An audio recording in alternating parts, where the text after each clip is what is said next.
Welcome back to Area DMG. I'm your host, Philip Wesley, the Mile High Mouth, and for today's episode of Suki Nihon, we are reviewing, I think, episode 36 of Season 7 of Adventure Time, The Music Hole. This is like the best episode.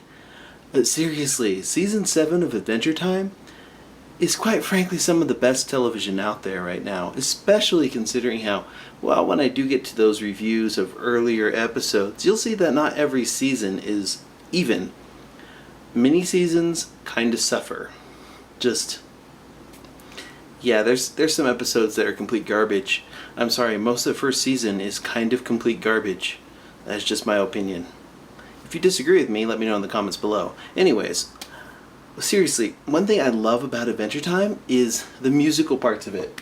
Like, my favorite character in the show, Marceline, that's all she does is the musical parts for the most part. Seriously, it's great. And, this episode here, essentially what happens is, well, Finn is still a bit depressed over the loss of the Finn sword. Remember, it got broken, and then he couldn't talk to the little Finn that's in it. It was just kind of like, oh, it's sad. It got broken by the grass sword, which we're not even sure if that one's still okay. But yeah, it was about time they addressed it, and they couldn't have picked a better way to do that. I mean, this episode is just full of wonderful music. Just music. Susan Strong gets a song. Nepter and Flame Princess get a rap, which is pretty great. It makes me think of, that one makes me think of, what is that guy's name? MC Chris, I think. Like the one who's like, my backpack's got jets, I'm Boba the Fett, and it's, that type of stuff. But you had Andy Milikonis, who, I don't know if he has a career actually, rapping with, I think Jennifer Cece or something like that. I'm trying to remember what her last name is. Anyways, it was pretty good. Even the Ice King got a song. Marceline got a new song, which is great. Got interrupted slightly. And they had, there's this band called Lake. They had an earlier episode where they had a tune that BMO really liked. That was kind of like, I wonder why. Da, da, da, da, da, da, da, da. Yeah, it was really good. This band is good. And their lead singer had a song in this one.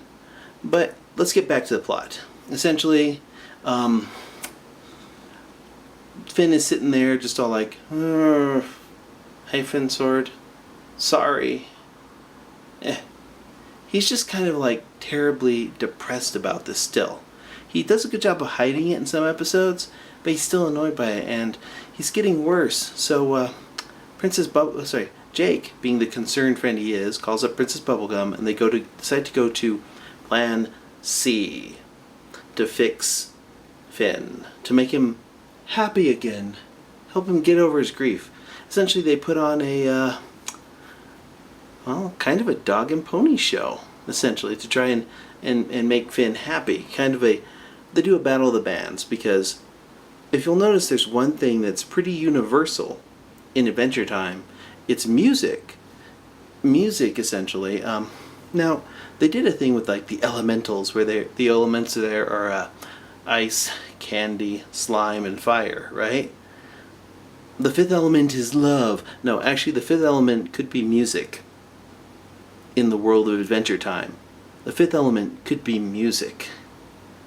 Which, it honestly feels like it in some shows. Like if you watch Steven Universe, that is chock full of songs, especially the first and second seasons.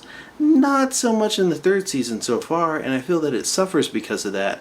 I really just want some show-stopping tunes, Rebecca Sugar. Bring me those. Feels are okay, but music. I really respond well to music. Music is like one of my favorite things in a video game. Your graphics could look like VVVVVVV, or little 8-bit blocks or whatnot, but if your sound design and your music is pitch perfect, it's good and creative, I will like your product. Anyways, what happens is they lure him out with some noise, some music. Actually, Susan Strong is singing a song, and Finn hears it, and he's like, what is that noise? So he grabs the Finn sword, and he's like, I need to go out there and kill it.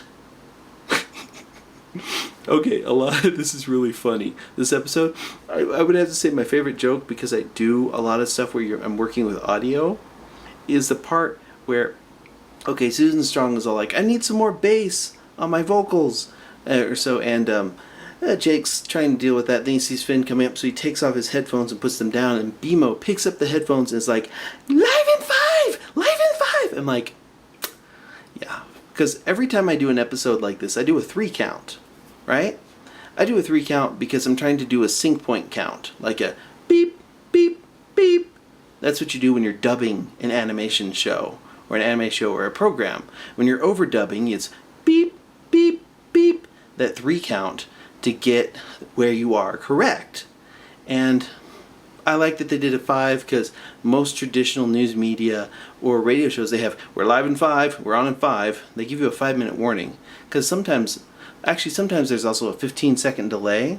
Some places are even on a 30-second delay if you have to censor something out if you're taking in live content, because most of the time we have to adhere to FCC rules, which you don't really have to adhere to many FCC rules if you're not going to be on publicly accessible television during, quote, prime hours.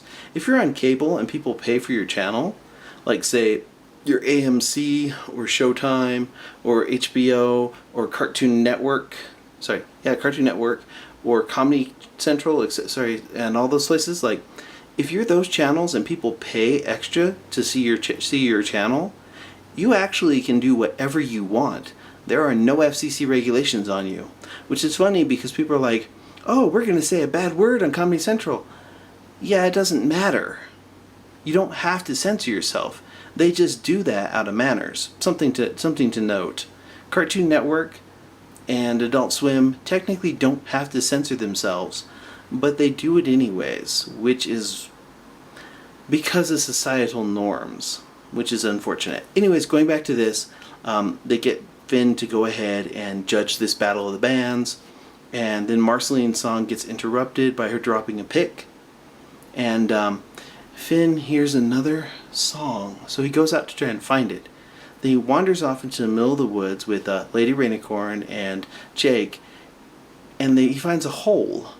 It turns out this hole has a song that can only be heard by those with a childlike mind, or who have experienced deep, deep sorrow or personal loss. The examples given are actually BMO for the childlike wonder, and Simon for the loss.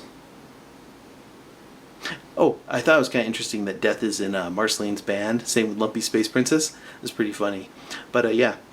Anyways, this Pit talks to Finn a bit, and it's kind of like a literal hole.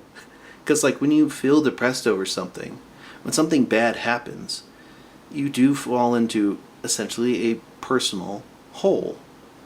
Or in this case, a music hole. And the only way to get out of that is to not only confront that void, but learn to accept it and follow it and understand it. One of my favorite philosophers is Khalil Gibran, and he wrote a book called The Prophet, which is definitely worth reading.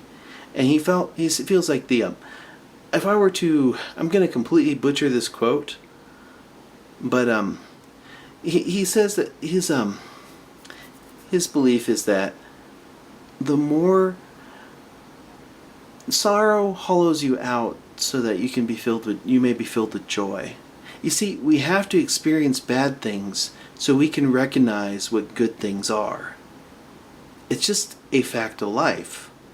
Anyways, there is this wonderful quote that the music hole states to Finn. She states that she's been there since the beginning of Ooh and seen all these things that she cannot affect, cannot change. Rises, falls, joys and victories, sorrow and defeat and tragedy. She can do nothing but watch and sing. Now, if all you can do is you could watch and sing, or you could watch and scream, but this hole chooses to sing. And then she expresses to Finn that, she's a bit jealous of him because he has friends You know, and there's this really wonderful quote in here. She goes, "That's what friends are, right? Just people to observe you, people to enjoy your song." I was just like, that is so great. I mean, that is such a good quote. Just people to observe you, people to enjoy your song. Because all of us have that, and all of us must sing. I really enjoyed this episode. What did you think of this episode? What do you think of my song? What do you think of what I give you? Let me know in the comments below. Hit that like button if you haven't already. That thumbs up, the little thing. It's I'm very concerned about audio and music, so I've been trying to take a little bit of more consideration about how these videos are, and you'll note we are now starting to accept captions and subtitles for these videos, because I want everyone to like and enjoy these videos. And I hope you like this. I hope you hit that thumbs up button. I hope you hit that subscribe button if you haven't already. Hit that subscribe button and share this with your friends. To let me know what you thought of this episode. I thought this episode was tremendous. I really enjoyed it. Let me know. And until the next episode comes out, you are now caught up.